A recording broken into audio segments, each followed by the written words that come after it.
जय हिंद साथियों, पुलिस भर्ती एग्जाम में भाई अब 15 दिन से भी कम का समय बचा हुआ है। अब जितना भी समय बचा हुआ है बिल्कुल अपनी पढ़ाई को दे दो भाई। ठीक है, आपकी तैयारी सबसे बेहतर है, आपकी तैयारी सबसे शानदार है। खुद पर भरोसा रखो और हमेशा अपने आप को पहली पंक्ति में रखकर गिनो भाई। ठीक है, अभी भी बहुत कुछ हो सकता है। आपका डॉक्यूमेंट वेरिफिकेशन का एडमिट कार्ड भी आएगा, आपका फिजिकल का भी एडमिट कार्ड आएगा और आपका सिलेक्शन की लिस्ट में नाम भी आएगा। ठीक है, बढ़िया तरीके से तैयारी करना भाई। खुद को अपने एक कमरे में बंद कर लेना और बचा हुआ जो समय है 15 दिन से कम का, ये बिल्कुल पढ़ाई को दे देना आप। ठीक है भाई, इस वीडियो में हम लोग बात करेंगे महत्वपूर्ण नदियां और उनके उद्गम स्थल। ठीक है, कहीं ना कहीं इससे आपको पुलिस भर्ती में 1 से 2 क्वेश्चन मिल जाएंगे।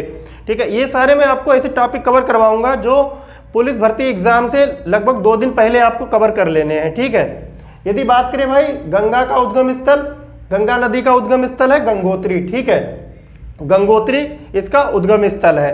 उसके बाद यदि बात करें भाई कि गंगोत्री का जो निर्माण हुआ है वह भागीरथी नदी के मिलने से हुआ है। चूंकि भागीरथी नदी का उद्गम स्थल गंगोत्री से हुआ है, इसीलिए इसका गंगा का जो उद्गम स्थल है वह भी गंगोत्री कह दिया गया। लेकिन जो इसकी मूल नदी है अलकनंदा, ठीक है, जो गंगा में मिलती है आकर, उसका जो उद्गम स्थल है वह सतोपत ग्लेशियर है, कंफ्यूज नहीं होना है। ठीक है, उसके बाद है भाई यमुना नदी। यमुना नदी का जो उद्गम स्थल है वह यमुनोत्री है। ठीक है, बंदरपूछ की पश्चिमी घाट की ढाल पर यह स्थित है यमुनोत्री। ठीक है, उसके बाद है भाई ब्रह्मपुत्र नदी।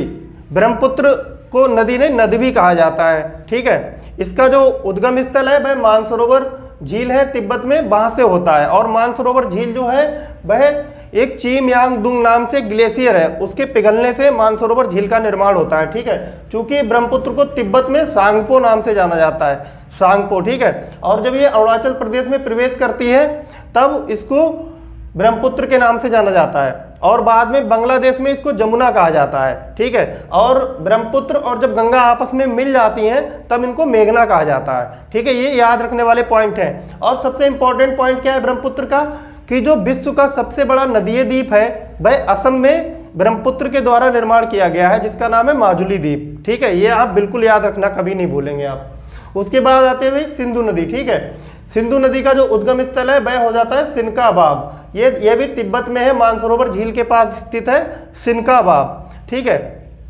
इसको बोकरचू ग्लेशियर भी कहा जाता है, चूंकि जो सिनकाबाब है वह तिब्बती शब्द है एक। ठीक है, और इसको हिंदी में बोकरचू ग्लेशियर भी कहा जाता है। उसके बाद है झेलम नदी। ठीक है, झेलम नदी का जो उद्गम स्थल है भाई वह शेषनाग झील से होता है। अच्छा, झेलम नदी का जो एक अपनी विशेषता ये है कि इसका जो उद्गम स्थल है वह शेषनाग झील है, जो कि जम्मू कश्मीर एक केंद्र शासित प्रदेश में स्थित है। और ये केंद्र शासित प्रदेश में इसका उद्गम स्थल है और वहीं से बहते हुए ये पाकिस्तान में प्रवेश कर जाती है।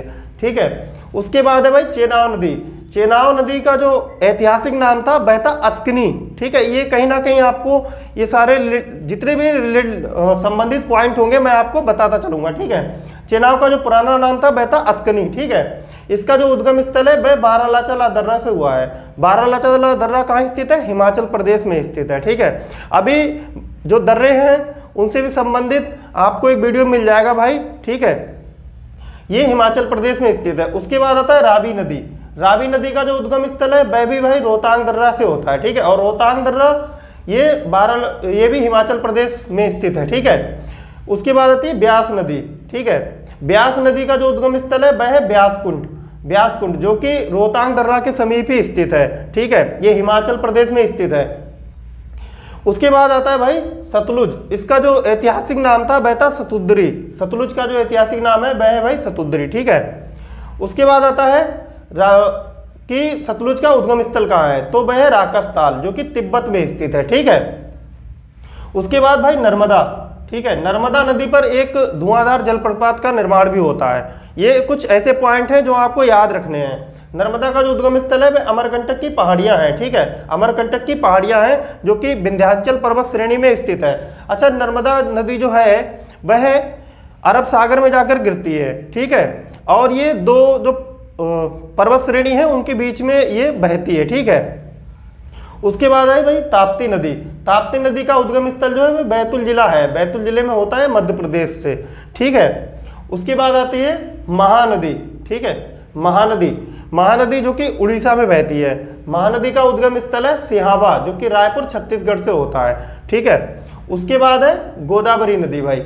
गोदावरी नदी का जो उद्गम स्थल है वह त्र्यंबक गांव की पहाड़ियों से होता है, जो कि नासिक जिले में स्थित है, ठीक है।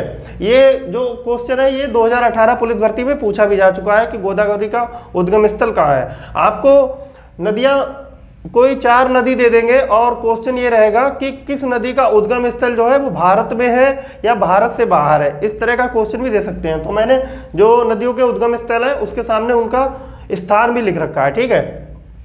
उसके बाद आता है भाई कावेरी नदी। कावेरी नदी का उद्गम स्थल कहाँ से होता है? तो इसका उद्गम स्थल होता है ब्रह्मगिरी पहाड़ी से, जो कि कुर्ग जिले में स्थित है, कर्नाटक में, ठीक है। उसके बाद आता है भाई कृष्णा नदी। कृष्णा नदी का जो उद्गम स्थल है वह पश्चिमी घाट से होता है, ठीक है। ये कहाँ से होता है? पश्चिमी घाट से होता है, महाबलेश्वर के समीप। पश्चिमी घाट को मालाबार तट भी कहा जाता है, ठीक है। पश्चिमी घाट को मालाबार तट कहा जाता है और पूर्वी घाट को कोरोमंडल तट के नाम से भी जाना जाता है, ये याद रखना, ठीक है। उसके बाद आती है भाई गोमती नदी। गोमती नदी चूंकि पिछले कुछ समय से बहुत चर्चा में रही है, गोमती नदी, इसका उद्गम स्थल है फुलहर झील, जो कि पीलीभीत उत्तर प्रदेश में स्थित है, ठीक है। उसके बाद है चंबल नदी। चंबल, इसका उद्गम स्थल जो है भाई जनापाव पहाड़ी है, मध्य प्रदेश में, ठीक।